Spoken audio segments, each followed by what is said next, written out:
तो नमस्कार दोस्तों, एक बार फिर से आपका स्वागत है हमारे इस यूट्यूब चैनल प्रिपरेशन अड्डा पे।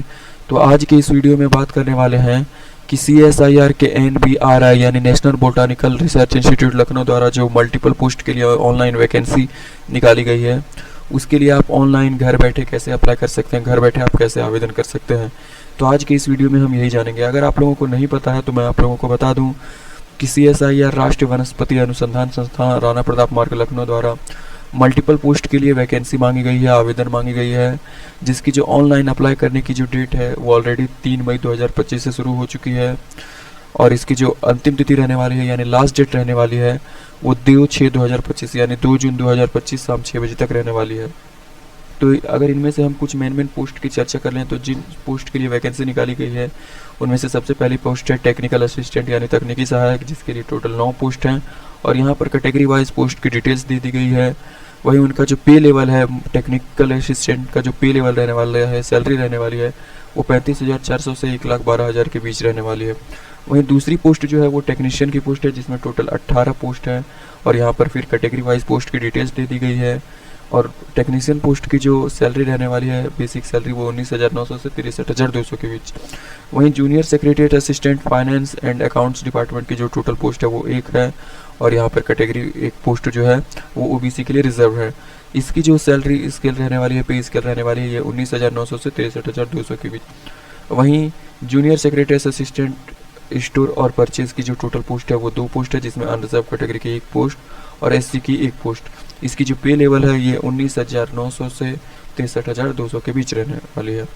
अब थोड़ा सा नीचे आने पर यहाँ पर ईच पोस्ट के लिए आपको सेपरेटली पूरी जानकारी दे दी गई है कि जैसे कि उसकी की पर्टिकुलर पोस्ट के लिए जो डेजिनेशन है वो डेजिनेशन क्या रहने वाला है, जो मल्टीपल जो उसकी जो मैक्सिमम एज लिमिट रहने वाली है या फिर मिनिमम एज लिमिट वो क्या रहने वाली है, रिजर्वेशन की उसकी कैटेगरी क्या है, उसका पे मैट्रिक्स लेवल क्या है, एसेंशियल क्वालिफिकेशन क्या है। तो जैसे कि अगर हम टेक्निकल असिस्टेंट की बात करें तो टेक्निकल असिस्टेंट की जो एसेंशियल क्वालिफिकेशन है वो BSc आपको केमिस्ट्री में होनी चाहिए या फिर उसके इक्विवेलेंट में कोई डिग्री आपके पास होनी चाहिए 60% मार्क्स के साथ। वहीं डिज़ायरेबल क्वालिफिकेशन की बात करें तो आपको फार्माकोग्नोसी के क्षेत्र में वर्किंग एक्सपीरियंस होना चाहिए।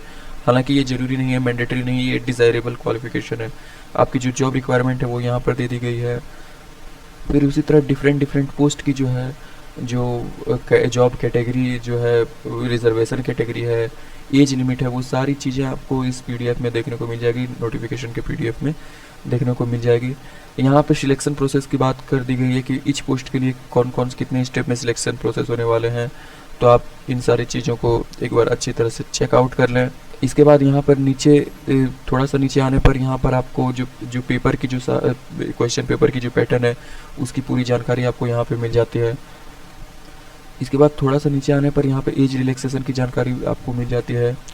तो ये सारी जानकारी आपको इस नोटिफिकेशन में अच्छे तरीके से मिल जाती है। एक इस वीडियो में पूरी नोटिफिकेशन को समझा पाना बहुत मुश्किल है, तो आप एक बार हालांकि मैं इस नोटिफिकेशन के PDF को वीडियो के डिस्क्रिप्शन में डाल दूंगा, आप वहां से इसे डाउनलोड करके एक बार नोटिफिकेशन को सही तरीके से पढ़ लें। इसके बाद अप्लाई करने की लिंक भी मैं वीडियो के डिस्क्रिप्शन में डाल दूंगा, तो आप वहाँ से जा करके डायरेक्ट उस लिंक पर जैसे ही आप क्लिक करेंगे तो आप यहाँ पर रीडायरेक्ट हो जाएंगे, इस अप्लाई करने की वेबसाइट पर रीडायरेक्ट हो जाएंगे। इसके बाद सबसे पहले हमें स्टेप 1 को कंप्लीट करना है। तो स्टेप 1 में सबसे पहले हमें रजिस्ट्रेशन करना है। तो रजिस्ट्रेशन करने के लिए हमें यहाँ पर रजिस्टर ऑनलाइन पर क्लिक कर देना है। इसके बाद स्क्रॉल डाउन करेंगे। इसके बाद यहाँ पर कुछ आपको पॉइंट्स दे दिए गए हैं, ये पॉइंट्स आपको सही तरीके से चेकआउट कर लेना है। जैसे कि आप ऑनलाइन सबमिट करने से पहले आप अपने एप्लीकेशन के प्रीव्यू को देख लें, इसके बाद ही उसको सबमिट करें।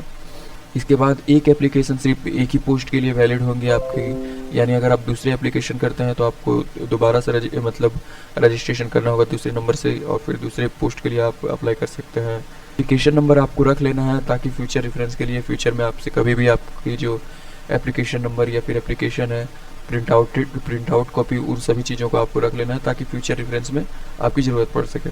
इसके बाद इन सारे पॉइंट्स को रीड आउट कर लेने के बाद यहाँ पर आपको आई एग्री पर क्लिक कर देना है। इसके बाद इस ड्रॉप डाउन में क्लिक करना है, एडवर्टाइजमेंट नंबर आपको चूज़ कर लेना है।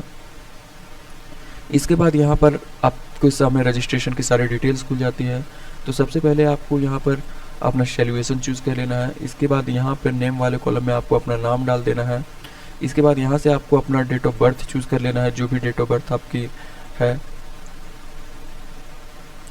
इसके बाद यहाँ पर आपको अपने जेंडर चूज़ कर लेनी है, आपका जो भी जेंडर है जेंडर चूज़ कर लेना है। इसके बाद यहाँ से आपको अपनी सोशल कैटेगरी चूज़ कर लेनी है। तो जनरल, ओबीसी और ईडब्ल्यूएस कैटेगरी वालों के लिए जो एप्लीकेशन फ़ीस है वो 500 रुपये रखी गई है। वहीं एससी, एसटी, वुमेंस और पीडब्ल्यूडी जो कैंडिडेट्स हैं वो एप्लीकेशन फ़ीस से एग्जेम्प्टेड हैं, यानी उन्हें किसी भी तरह का एप्लीकेशन फ़ीस नहीं देना होगा। तो यहाँ पे आपको अपनी सोशल कैटेगरी चूज़ कर लेनी है। इसके बाद आप पीडब्ल्यूडी कैंडिडेट हैं तो यहाँ पे यस करेंगे, वरना आप यहाँ पर नो कर देंगे। इसके बाद यहाँ पर आपको अपना मोबाइल नंबर डाल देना है। यहाँ पर आपको अपना मदर नेम डाल देना है। इसके बाद अगर आप CSIR एम्प्लॉय हैं तो आप यहाँ पर यस करेंगे, वरना आप यहाँ पर नो कर देंगे।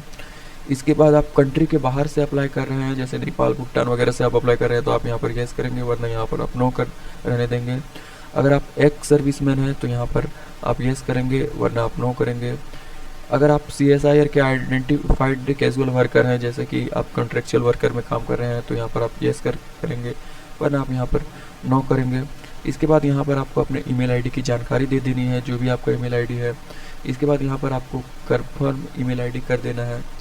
इसके बाद जो ये कैप्चा आपको दिख रहा है, इस कैप्चा को यहाँ पर आपको फिल कर देना है। कैप्चा को फिल करने के बाद यहाँ पर आपको सबमिट पर क्लिक कर देना है। इसके बाद सबमिट पर क्लिक करने के बाद आपके सामने रजिस्ट्रेशन की सारी डिटेल्स आ जाएगी। यहाँ पर आपको अपना ईमेल आईडी दिख जाएगा, जो कि आपका यूज़र आईडी रहेगा। उसी के नीचे आपको पासवर्ड भेज दी जाएगी। तो इस रजिस्ट्रेशन डिटेल्स को अच्छे तरीके से आप अपने मोबाइल या फिर कंप्यूटर में सेव करके रख लें।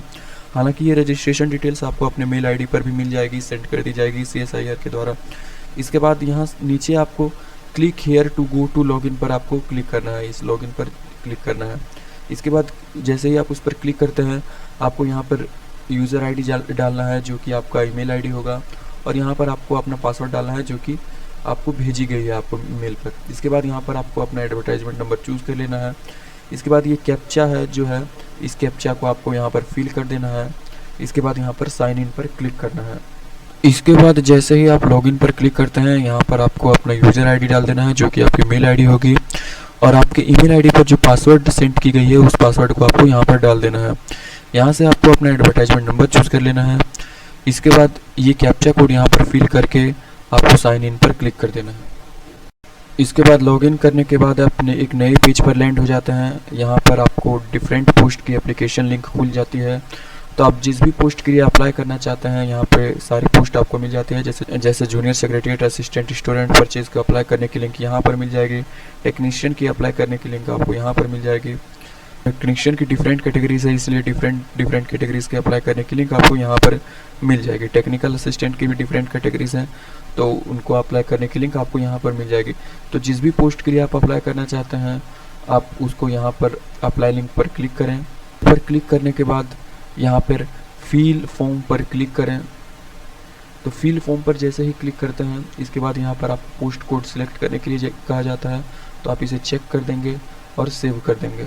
इसके बाद यहाँ पे आपकी जितनी भी बेसिक डिटेल्स थी at the time of registration, जो भी बेसिक डिटेल्स आपने डाली थी वो सारी डिटेल्स आपको मिल जाती है। इसके बाद यहाँ से आपको अपना मैरिटल स्टेटस चूज़ करना होता है। यहाँ से आपको अपना रिलीजन चूज़ करना होता है। इसके बाद यहाँ पर आपको अपना प्लेस ऑफ स्टेट डाल देना होता है। यहाँ पर आप जिस भी स्टेट से बिलोंग करते हैं उस स्टेट को यहाँ पर आपको चूज़ कर लेना है। इसके बाद आप इंडियन सिटीजन बाय बर्थ है या फिर बाय डोमिसाइल है, यहाँ से आपको चूज़ कर लेना है। इसके बाद यहाँ पे राइट साइड में यहाँ पर फोटोग्राफ वाले कॉलम में आपको फ़ोटो अपलोड कर देना है। तो इसके लिए जो क्राइटेरिया है कि फ़ोटो 50 KB से अबव नहीं होनी चाहिए और फ़ोटो की जो फॉर्मेट है वो JPG फॉर्मेट में होनी चाहिए। थोड़ा सा स्क्रॉल डाउन करने पर यहाँ पर एड्रेस आपको टाइप कर देना है, सिटी टाइप कर देना है, स्टेट चूज़ कर लेना है, यहाँ पर पिन डाल देना है। इसके बाद अगर आपका यहाँ पे आप अपना कम्युनिकेशन एड्रेस डालने के बाद यहाँ पे आपको अपना परमानेंट एड्रेस डालना है। तो अगर आपका परमानेंट एड्रेस और कम्युनिकेशन एड्रेस सेम है तो यहाँ पर आप चेक कर देंगे, तो आपकी जो कम्युनिकेशन एड्रेस है यहाँ पर ऑटो फिल हो जाएगी। इसके बाद थोड़ा सा नीचे आने पर यहाँ पर आपको अपना फादर नेम डाल देना है, यहाँ पर टेलीफोन नंबर डाल देना है। तो टेलीफोन नंबर मैंडेटरी नहीं है। इसके बाद आपको अपना फादर की जो ऑप्शन है, फादर की ऑप्शन यहाँ पर डालकर सेव इन्फॉर्मेशन पर क्लिक कर देना है। इसके बाद सारे एसेंशियल डॉक्यूमेंट को अपलोड करने के बाद यहाँ पे आप सारे डॉक्यूमेंट की प्रीव्यू चेक कर सकते हैं। इसके बाद सारे डॉक्यूमेंट की प्रीव्यू चेक करने के बाद यहाँ पर आपको अपलोड डॉक्यूमेंट पर क्लिक कर देना है। अपलोड डॉक्यूमेंट पर क्लिक करने के बाद यहाँ पर आपको प्रीव्यू वाले बटन पर क्लिक करना है। इसके बाद आपकी जो एप्लीकेशन की सारी डिटेल्स है इस प्रीव्यू में आपको नज़र आ जाएगी। अगर आपने सारी जानकारी सही फिल की है तो यहाँ पर सबमिट एप्लीकेशन पर क्लिक कर दें। यहाँ पर फिर से दोबारा स्क्रॉल डाउन करें और यहाँ पर ओके कर दें। इसके बाद प्रीव्यू को सबमिट करने के बाद हम यहाँ पेमेंट वाले ऑप्शन पर चले आएंगे। तो जिस भी मोड से हम पेमेंट करना चाहते हैं, सपोज़ कीजिए क्रेडिट कार्ड से पेमेंट करना चाहते हैं, डेबिट कार्ड से, net banking, UPI, wallet, NEFT, RTGS, जिस भी मोड से हम पेमेंट करना चाहते हैं उस मोड से हम पेमेंट कर सकते हैं। तो अगर हम यूपीआई मोड से पेमेंट करना चाहते हैं तो यूपीआई वाले ऑप्शन पर क्लिक करेंगे। इसके बाद यहाँ पर हम हमारा यूपीआई एड्रेस डालेंगे और पे नाउ पर क्लिक करेंगे। इसके बाद जैसे ही हम पेमेंट कंप्लीट करते हैं हमारे सामने एप्लीकेशन की रिसिप्ट आ जाती है। उस एप्लीकेशन रिसिप्ट को हम डाउनलोड करके अपने पास रख लेंगे फ्यूचर रेफरेंस के लिए। तो आज के लिए बस इतना ही। अगर आपको हमारे द्वारा दी गई जानकारी पसंद आई तो हमारे चैनल प्रिपरेशन अड्डा को लाइक एंड सब्सक्राइब करना ना भूलें। साथ ही बेल आइकन को दबाना ना भूलें ताकि आने वाले सारे लेटेस्ट वीडियो की जानकारी आप सभी लोगों तक पहुंचती रहे। धन्यवाद।